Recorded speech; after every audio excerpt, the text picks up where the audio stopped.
शोध, त्याच्यानंतर deputy collector, collector, BHMS, MBBS कंसात जी लागल ती, असं सर्व लाईनला लागली. आणि सर्व लाईनला लागल्यावर झालं काय माहितीये का, की सांगण्यात आलं की बाबा या गोठ्यामध्ये 3 बैल आहेत, जो कोणी बैलाची शेपूट पकडेल त्याला हे 10 लाख रुपये. मग तुमच्यासारखं एक जण काय म्हणायचं, चला आपण इथं नाही लागलो, एकदा परीक्षा जवळ येऊ द्या मग अभ्यास करू. तुमच्या जीवनातले काही क्षण आठवा, तुम्ही डायलॉग आणलेले आहेत पहा, एकदा मग बड्डे हो द्या मग मी लय अभ्यास करणार. असं म्हणता म्हणता तू 35 वर्षाचा झाला पण तुला कळत नाही कधी अभ्यासाला लागायचं.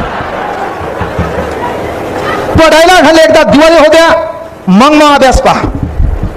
कित्येक दिवाळ्या झाल्या, उठणार तू मुंडकं गुतायचं राहिलं तू, तरी तू सुधारला नाही. तो प्रत्येक वेळ डायलॉग आणला, एकदा नवीन वर्ष हो द्या, मी तिला फक्त एकदा विश करतो आणि मग जे अभ्यास करतो.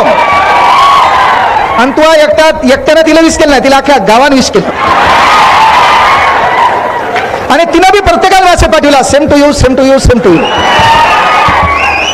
तुला वाटलं मलाच आलं का, तू स्क्रीनशॉट मारून ठेवला.